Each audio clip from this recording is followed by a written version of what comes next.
Nama aku Malik. Ni kisah aku. Aku kerja dekat Biotech Nusantara, syarikat saintis. Tapi aku bukan saintis pun.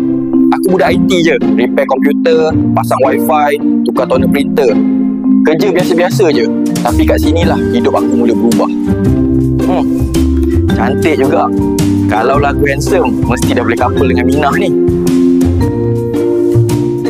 Aish, sejuk lah pula dalam lab ni.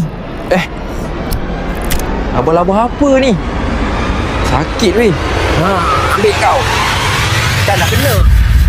Suka-suka je gigit aku kan. Tak pasal-pasal sakit tangan aku weh. Dah lah tu. Sambung esok pula. Kerja ni kalau buat sampai esok pun tak habis lagi.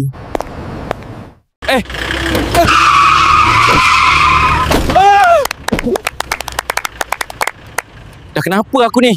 Jangan usik kabel-kabel kami. Jangan usik CCTV kami. Yang sana maupun di sini.